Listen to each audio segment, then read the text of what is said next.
Long ago, Ragnarok, the end times, loomed upon the realms.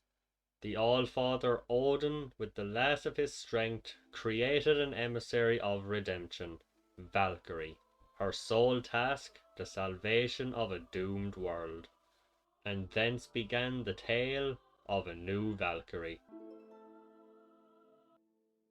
Valkyrie Elysium is the latest game in the Valkyrie franchise, a series that has been running on and off since the PS1, although lately mostly sectioned up to mobile and handheld games. I'm a newcomer to this franchise, so if you're looking for an opinion on this game from a long-time fan, this is probably not the place to go. But this game had my interest ever since the first trailer back in the March State of Play. While I loved the look, I wasn't exactly dying to play or pining for this. I wasn't even 100% sure if I would like it, especially with the combat and the story. So does it surpass my expectations, or fail to meet even the low excitement I had for it? Let's find out.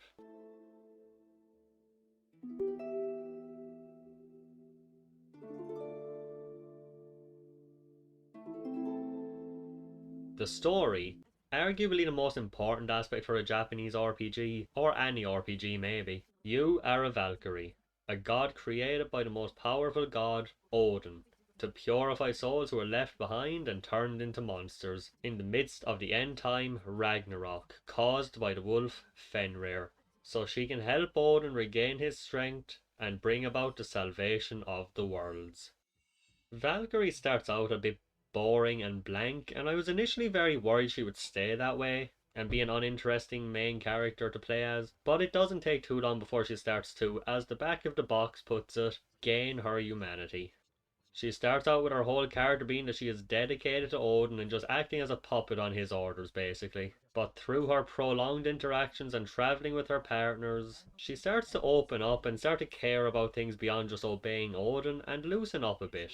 She also has some weird visions throughout the game that she doesn't understand, which clearly causes distress, confusion and some pain. She really grew on me a lot as the game moved on. The first time I saw her smile, I'm not even kidding, I teared up a little bit. It really was just a precious moment. You may have perished, but your journey shall begin once more. Along the way you'll meet 4 companions, or Enherior. These are lost souls who are more powerful than the average left behind soul, who are chosen by Valkyrie to aid in her mission. Each Enherior has their own backstories, come from different time periods, and have their own reasons for fighting. Egon was a knight commander who was troubled by his failure in life to protect the woman he loves. Cypher was a slave merchant, desperate to save the prince who helped him out so much as a child. Christopher is a princess who took on the role of prince after the death of her brother, and Taika is a guardian who protects her land at the sacrifice of her own body, which turned monstrous as she used her magic in life. I loved every one of these companions, and they really made the game, interactions and world that much more interesting and compelling to me. Occasionally characters will talk and interact in the world too, and these can be surprisingly nice, interesting and fun, which is rare in a game for me because usually I just want to side chatter to lay off. It does kind of suck sometimes though that these conversations can get cut off by battle, and unlike most games where it'll pick up again right after, sometimes it will take up to 30 minutes or more before you will hear them again. So that can be pretty frustrating because you really feel like you're missing out if you care about these characters. You can also learn more about these characters in kind of flashback texts, which you can unlock through Enherior Quest side missions, where you go with chosen companions to fulfill a task that is important to them. You also meet a few other characters along the way, such as Hilde, a black-clad Valkyrie who seems to know more about what's going on, and has a clear distaste for Odin. I am done with your idiocy, your faith in Odin, your obedience to his will. All of it. A traveller named Ermand, who you bump into a lot in his search for something or someone, and of course looming at the back of the box art, the world-ending wolf, Fenrir. The game structure is basically go to Valhalla, which is your hub area, where you choose your mission or side mission to embark on, then you report to Odin to regale him of what went on in your last outing, and receive new orders, then repeat. Mostly the story isn't exactly overly fascinating or anything, but it was definitely interesting enough to keep me wanting to know more and know how it would end. and with amazing and lovable characters keeping me company the whole way, it was definitely a perfectly serviceable story. They do have a bit of a third act fight, which I was really dreading from the second I saw them all getting along, but thankfully, it only lasts literally about 10 seconds, and is used as a moment to show growth instead of dragging on for way too long. And no spoilers, but it all comes together in an absolutely epic final battle and ending. This game does have multiple endings, but all the requirements are in the very late game, so you can do it without having to go through the whole game again, or most of the game again, to unlock them. One is akin to a joke ending, not exactly, but it's a short mini thing based on picking the wrong option. The bad end is okay. The other end is the previously mentioned epic finale I talked about, and there's a true end unlocked by collecting all the verdant blossoms, which are one of the game's collectibles, which I'll get to pretty soon. The battle system in this game reminds me of a few different games, but the ones that mostly come to mind would be Devil May Cry and Drakengard 3. It was developed by SOULEIL, who I'm kind of shocked didn't have more games under their belt, because the gameplay can be pretty impressive here. It has your usual hack and slash style, with light attacks, heavy attacks, evading, blocking, jump attacks, items to heal, a variety of weapons, etc. But you can also press L2 to use the soul chain, which grabs onto enemies and lets you zoom over to them much faster. On top of that, you can use a multitude of divine arts, magical attacks of varying elements and effects, and your Enherior don't just join in the story, they also aid you in battle. You can summon as many as you want as long as you have the sufficient amount of your soul gauge remaining, and they will come out to help fight for a limited time. You can also switch your basic attack to match the chosen Enherior's element while they are in combat. Your fighting style starts out pretty limited, but through your skill tree you can unlock new abilities and power upgrades by using gems which you find by fighting enemies in chests, boxes, etc. Through this you will gain skills such as parrying, dodging at the last second to slow down time for a brief second, choosing scenarios where your Enherior will be auto-summoned, and the like. And this game has a pretty decent variety of enemy types who not only have different elemental weaknesses to exploit, but also weaknesses to different types of weapons. So if you use the element and the weapon they are vulnerable to, you can do some pretty serious damage. You have a variety of weapons from swords, spears, lances, which gain proficiency as you use them and can be upgraded at save points too. You can equip up to 2 of these at a time to switch between with the D-pad, while the other 2 slots are reserved for items. It can suck that you can only equip 2 at a time, but you can quickly switch in the menu, so it's not too painful or restrictive. And if you exploit an enemy's elemental weakness enough, it will go into a crushed state and render them immobile for a brief time.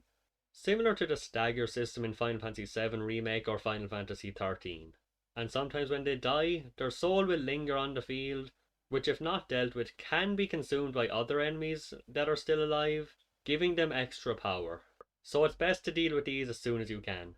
As you can probably expect, missions will often end in a boss fight. And holy shit, the boss fights in this game are absolutely incredible, especially in their design. They are big, they are tough, and every boss fight is an event, like a good boss fight should be. This is just the tutorial boss fight, and it does not let up from there. You can also usually destroy parts of bosses to weaken them, like chopping off an arm or a wing to bring them down for a little while, and this is incredibly satisfying to pull off. Oh, did I? Fuck yeah. That's why it gives you 3 different places to lock onto. Oh, I like that a lot. And at the end of each mission you will also receive a rank based on your performance, similar to Devil May Cry. Like how fast you completed it, death count, item usage, you get the idea. And also your Enherior will gain attack and magic at the end of every mission based on how many times you summon them throughout the mission. Overall, the combat is incredibly fun and satisfying, and even pretty chaotic at times. Having 4 Enherior in battle using multiple divine arts and having a bunch of enemies covering the screen. I'm actually kind of blown away that the game doesn't lag a lot more than it does. My only gripe with it is that some attacks can lock you into a string for a bit too long and you can't evade out of it until it's done, often leading to getting hit while you're stuck like this. And when you're not battling, you will be traversing a variety of locations from snowy mountains to desolate castles, While the graphics aren't exactly impressive, it has kind of a cel-shaded style. The world design is pretty spectacular, and lets you roam around in wide open areas without feeling like you're missing out. I feel like in most open games like this, I feel like I'm missing out, or I'm doing it wrong because there's just too much with nothing in it. But this has the perfect blend of open and linear. And while I say it's not graphically spectacular or anything, the two areas where it really does shine for me are the water and when it gets really close to the characters' faces. I don't know what it is, something about these graphics with this style just looks really appealing to me when it gets close to their face. And the character design in general is really appealing. It has the same character designer as the Nier games, and it really shows.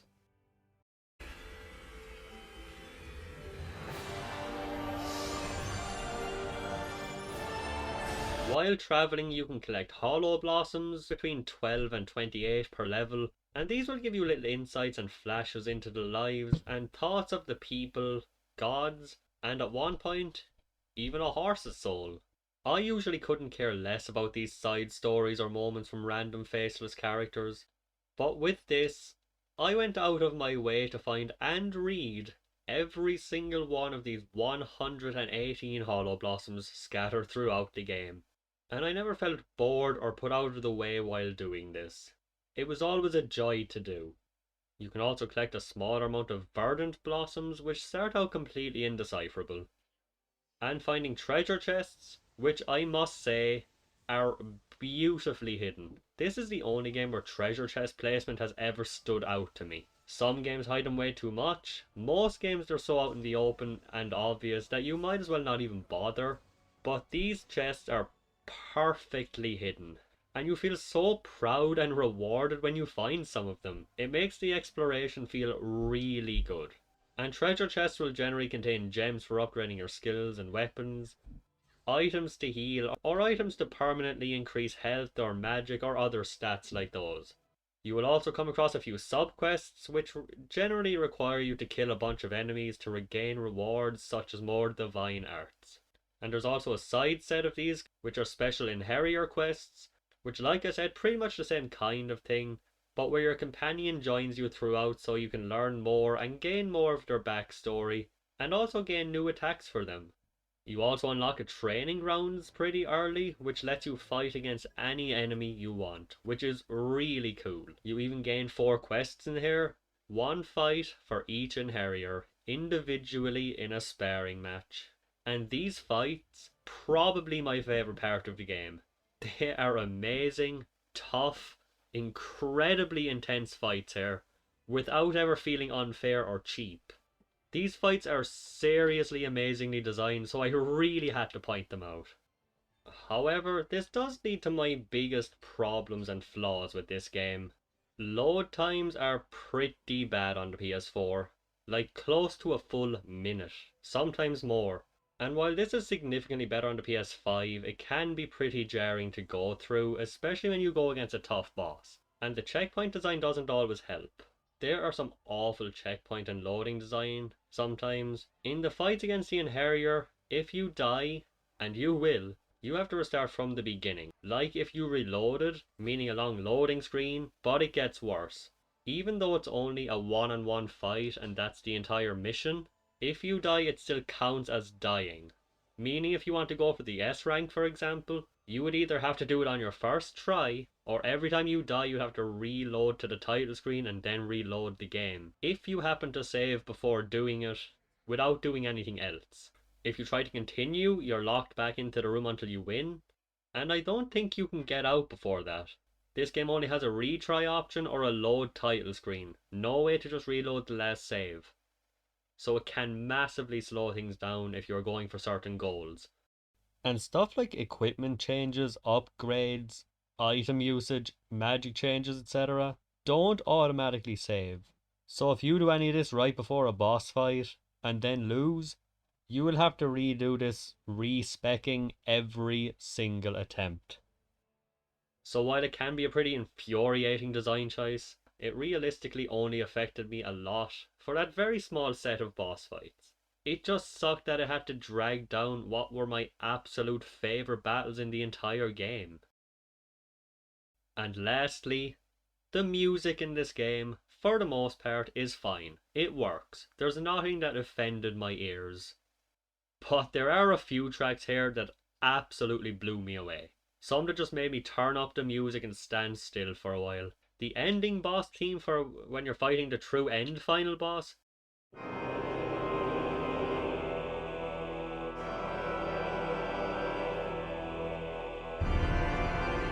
The music when recruiting new Inherior.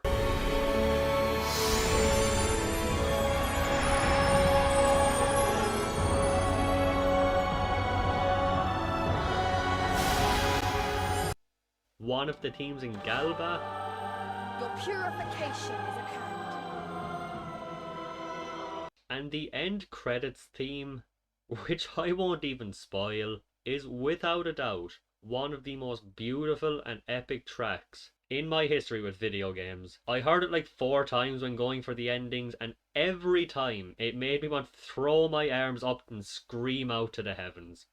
It really is an awe-inspiring piece of music, and I cannot give enough praise to Motoi Sakuraba, the composer of this, as well as many other games, including the other Valkyrie games. But like, it doesn't always land, but when it does, it is mind-blowing. So overall, with a nice story, characters that I loved, great design, a fun, addictive and flashy combat system, some of the most consistently fantastic boss fights I've ever seen in a video game, fun side content, and sometimes a phenomenal soundtrack, and most of my complaints being very constrained to small sections, my final verdict for Valkyrie Elysium is a 9 out of 10. I think with slightly more story going on, these small problems ironed out, and maybe a few more weapon types, and this game could easily reach a 10.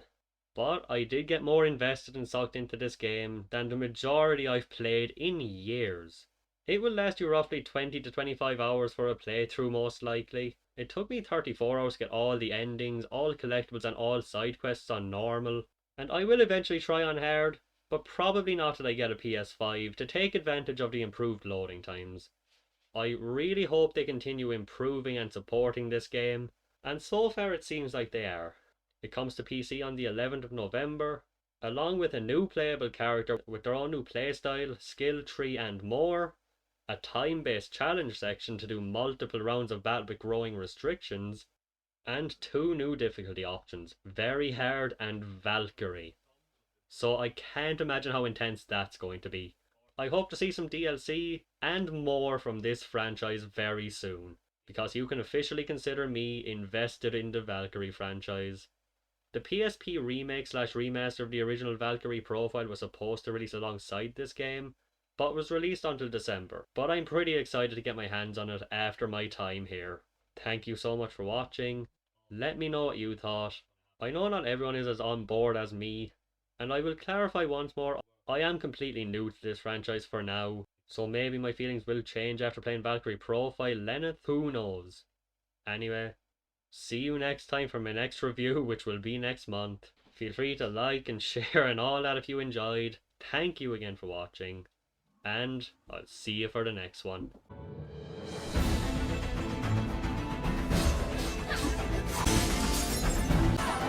Become my tool of intervention and save this world from doom.